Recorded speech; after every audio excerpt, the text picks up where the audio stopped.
I'm Wendy Capewell, an experienced counsellor and psychotherapist. I work with so many people who feel that they're the only ones struggling with the issues that they share with me. Possibly, like many of you, they feel so alone.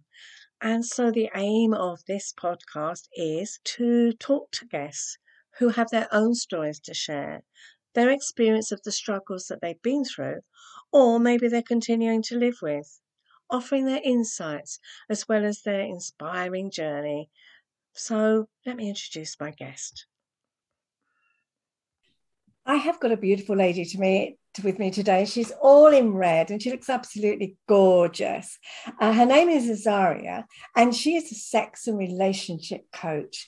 So I'm going to hand over to Azaria. Introduce yourself, Azaria. Thank you so much for having me here on this podcast. I'm extremely excited to be here today. And I love that we're just both wearing red. Like it just already sets the mood for the conversation that we're going to have today. And as you mentioned, I am Azaria Menezes, AKA the Pussy Fairy.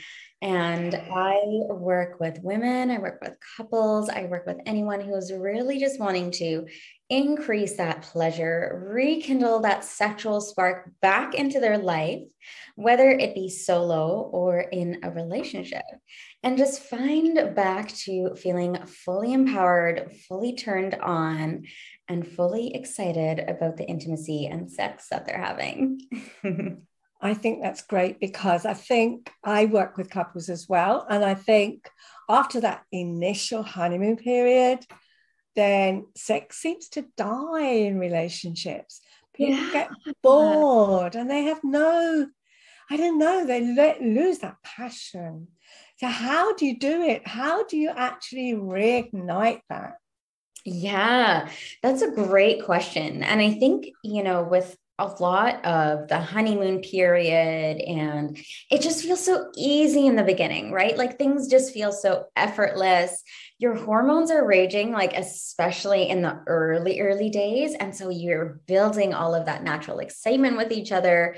And it's almost like you've got this in the beginning. It's so intense that you're building this like reserve excitement and turn on. And then eventually that fizzles out a little bit, right? And so then we fall into our routine. We get really comfortable with each other, which is also a great sign for our nervous systems, because this means like, okay, I can open up, I can be myself with this person, I can relax. It feels safe, it feels good, right? And then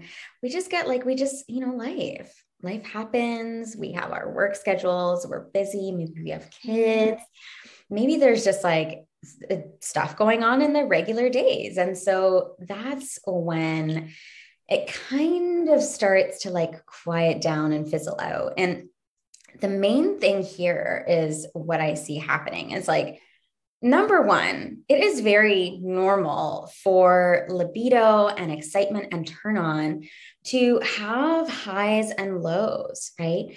When we talk about sexual seasons in our relationships, we go through our sexuality, like our turn on, our libido, just like the seasons. And so I've learned this. This is a Taoist concept. I learned it from one of my teachers. And if you apply the seasons of, the year, winter, spring, summer, fall, to our sexuality, then it can make a little bit more sense why we sometimes have seasons where it's more quiet in our desire and our turn on. And you would call that a winter, right? And then maybe we have seasons where we're just like wanting it all the time. And we're like, yes, come here, honey. Like I am excited for you, or even just like being excited for yourself, right? That would be a sexual summer. Spring is like when things are just starting to bubble up. You're noticing like a shift of like, okay, the desire is coming up again. And then fall is almost like a preparation for winter. And so if we apply this concept to our sexuality, it's so much more easy to understand, first of all, that society just glamorizes being in a sexual summer all the time. But that's not how our bodies work. Like, we are not machines. And that is such a high expectation to put on ourselves. Like, first of all, that's just crazy to think that we are going to be turned on all the time and exactly turned on in the same time as our partner with a different body, with a different, like, everything. Partners' libidos rarely match up, as Absolutely. a little side note here. Like, we're not endorsing that. Like, that is a very difficult thing to have matched up. And so when we start to just adopt this language of, ooh, you know what, honey, I'm in a winter, I'm feeling a little bit more quiet, right? And then we think about, what is it that I like in a sexual winter? How do I want to be touched in a sexual winter? Do I even want to have sex? Maybe I just want more like cuddles, naked cuddles, or massages, or maybe I want you to tell me how much you love me, or any affirmations or anything that you would desire when you're feeling more of a quieter phase in your sexuality, right? And in the summer, you can just be like, hey, I'm in a summer. We can, in case you're on the same level as I am, I'm available to it, right? And so just developing a language around normalizing the different ups and downs of our sexual turn on and our excitement is so key, because there's nothing better than being in a winter together. Summer is overrated, but like, when you're in a winter together, okay, honey, let's just like read together and let's snuggle. Okay. I love it. Yeah. So developing language, right, is incredibly important. And then number two, how do we rekindle that spark, is taking accountability for your own sexuality. I think so much of what we do is we tend to like give our power away when it comes to taking accountability in our sexuality. And it tends to get really easy to blame the other person. Like, why aren't you doing those things anymore that you used to? Or like, why aren't you just coming up behind me and grabbing me? Right. And it happens that we just tend to give our sexual power and our sexual excitement, and we place it onto our partner, or we place it onto the situation or the season of our life. And really feeling empowered in the bedroom and feeling liberated in the bedroom is when you recognize that, wait a minute, I'm actually the one in charge of my pleasure. And wait a minute, I'm the one that can actually shift things around, and I get to connect with my voice and share what it is that I want, and really take charge of what I do want in the bedroom, right? Because so much of the time it's like, we either like to just place our power into our partners, and they're the ones that give us all the pleasure, and like, ooh, like, I love the orgasms that they give me, right? But realistically, you're the one experiencing your body, and your pleasure is yours first and foremost. So when we take back that power and we get back in the driver's seat of our sexuality, right?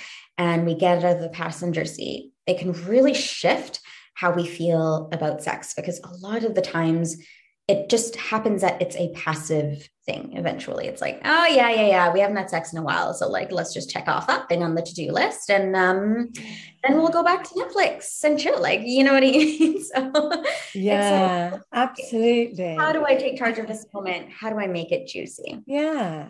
And I'm just thinking about this, because the biggest thing that I find is that, especially the British, I mean, you're in Canada, I don't know whether it's any different, but the Brits don't like talking about sex, and they don't like asking for what they enjoy, or telling their partner, oh, that felt good, can you do more of that? Or that didn't feel so good. That just doesn't enter into conversation. So I don't know what it's like, what your experience is, but that's what I hear so often. Oh no, we can't talk about sex. Oh no. Yeah. Oh, I know. You know what? There's still a big taboo around it, I think, even just in society. And what we see in the media is, first of all, not an actual reality of what happens in the bedroom. And so much of the time, what we see is like heterosexual sex, and then the woman is coming in 1 second after like 2 seconds of penetration, and it's amazing. And then at home, we're just all wondering, like, what is wrong with me that I'm not able to achieve that? Right? Like, the standards that the media sets is crazy. And so then it becomes really difficult to talk about it, because you feel like, oh, am I not normal, or is something wrong with me? And so I think there is sometimes a little bit of a shame piece attached to that. And also when we share that we don't like something, sometimes it can feel like we're rejecting our partners. And Mm. it's really hard to talk about that and to share something that, like, oh, honey, I didn't really like that, or that didn't feel good. Like, we don't, of course, we care and love about everything about our partners, and we don't want to put them in a place that makes them feel rejected, right? But if we just change the language around that and make it more of an invitation and a curiosity, that can really shift things around. So, like, what would it feel like if you tried a little bit to the left? I'm curious if we could try this, right? So it's more of an invitation rather than like, oh, that you're doing something wrong, right? And so when we Yeah. use invitational language, and when we actually take time to explore with our partners, like, other than having sex, take time to set aside 20 minutes in whatever time you have during the week or during the month, and purely use it as an exploration time. Do we like this touch? Try this new technique. Let's see if we can improve this, right? Like, Yeah. we don't set a lot of time to actually explore and get really curious what feels good and what doesn't, and how we can shift things. We just go into sex, we go into the routine that we always have, grab the loop, slather it on, and like, you do me, I do you, then we do this, then it's done, and we go to bed, and right? Like, there's I a mean, lot of even just saying that, it sounds so boring. One of the best things I think I heard, it was a sex therapist who said this, is, the question is, when do you start foreplay? And they responded with, immediately after the last orgasm. And I think that is so true, because we just forget it. We forget that foreplay isn't just about sex. It is about that connection. It is about being connected with each other and paying each other attention. Yeah, it starts out of the bedroom. Absolutely. Yeah. So incredibly important to also understand what it is that turns your partner on, right? And it's almost like the love languages, there's like the 5 love languages, but there's also like something to do with like how you get aroused and what things really excite you, and doing more of those things and understanding what turns your partner on, and understanding like the language that gets them excited. It's almost like you can make it like a little game, right? And it is fun to engage in that like flirtiness and that fun, because it's an element that we often just leave out and don't even attach to foreplay, right? Like, anything that happens out of the bedroom is not considered foreplay, but really, like, it starts, as you said, outside, and not just like 5 minutes before sex, and then we're expecting our bodies to be wet and ready for penetration, and like that is not going to work well. No, and I think that is the danger, because, as you say, we see that media talking about as though, oh, you just turn this switch and you're immediately aroused, and that's it. Yeah. But it's certainly not so easy for women. Men, I think they can get aroused more quickly. But I still think it's more pressure to put on like that. Yeah, you've got to perform, and it's not about performing, is it? Absolutely not. And I think, even if you have a pussy and you're thinking about how much time do I need to really be ready for penetration, it can take up to 40 minutes for the body to actually be ready for full penetration, for the juices to get flowing, for everything to get nice and cushiony and really just ready for it. It can take up to 40 minutes. I don't know about you, but like, a lot of people by that time, we're sleeping after it's done. We're sleeping. We're already in La La Land. So it's interesting to just, if your listeners are hearing this, to just have that number in your head, like, wow, it actually takes this long from a like physiological process for my body to be ready and open for penetration. And I also think it doesn't have to be penetration. It doesn't. The other myth, isn't it? Absolutely not. Yeah. And I think that puts so much pressure on men, especially because women can be aroused in so many ways, but for a man, he has only one one tool, one kind of, that's it. And if that's not functioning, then that's a lot harder for a man, isn't it? Whereas women, I think, we have, because of the way we're built, we don't need that penetration with a penis. Absolutely. And there's honestly, there's so many other juicy erogenous zones that are just left with crickets. And we're leaving the most exciting part out. I mean, just like a little side note, if you're a penis owner and you have a prostate, like there's a whole magical world of orgasms waiting for you that may even feel even more powerful than the orgasm you're experiencing with your penis. So I'm just going to leave that out there for anyone listening. And, to think about, we always talk about the pressures of women experiencing like this pressure of needing to perform and needing to be turned on enough. And I think there isn't a lot of conversation about the pressures that men experience as well, because there is so much pressure to perform, to know what to do, and to be like the best lover, and to know exactly what strokes to use and where's the clitoris, right? And all of those things. And it's like, there's a lot of pressure on everyone almost to this thing like be amazing. And in reality, when we just strip down our armor and figure out like, hey, how can we both feel pleasure in a way that feels really good for us? It just brings so much more relaxation and less pressure. And I think that the idea even that you have to have a hard penis to have sex and you have to have a hard penis to enjoy yourself is absolutely, like, let's just throw that out the window, because that is absolutely not accurate. And there's so many juicy things you can do, even with a soft penis. And it's just, there needs to be more empowerment, especially for men as well. And really just developing more understanding around bodies and sex, what that means. Like, sex doesn't always mean penetrative sex. It can mean so many other amazing things. Absolutely. And so you might be having more sex than you think already. I'm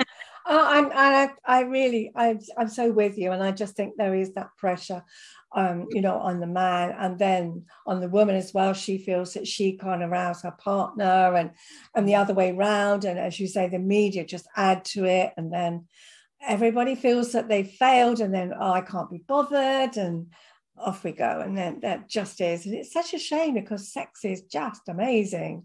Oh my gosh. In all its forms. And so many people are missing out, and they don't need to. Yeah, absolutely.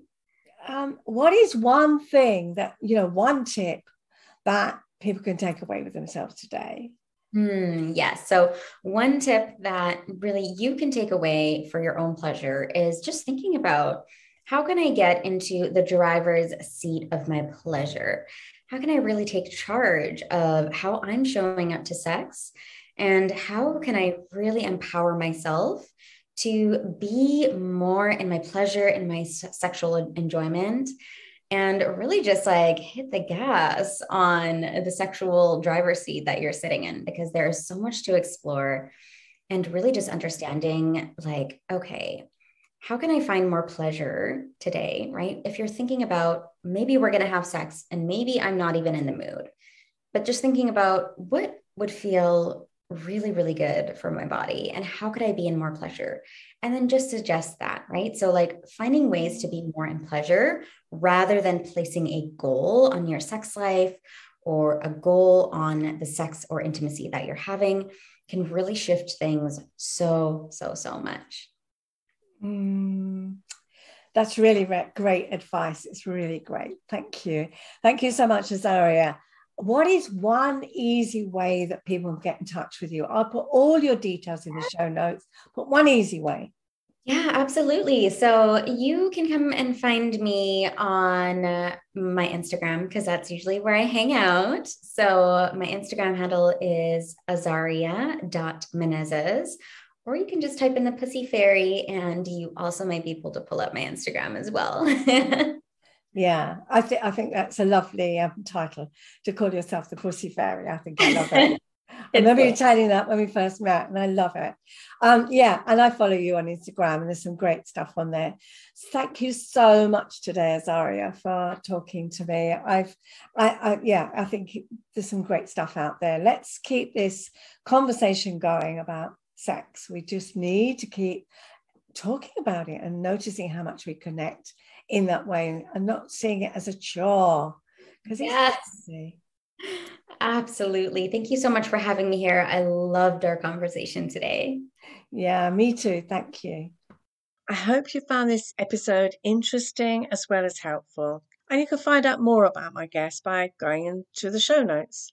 If you'd like to learn more about me, then go to my website, wendycatewell.co.uk. And there you can also book a call and find out how you can work with me. In the meantime, take care of yourself. Until next time, bye.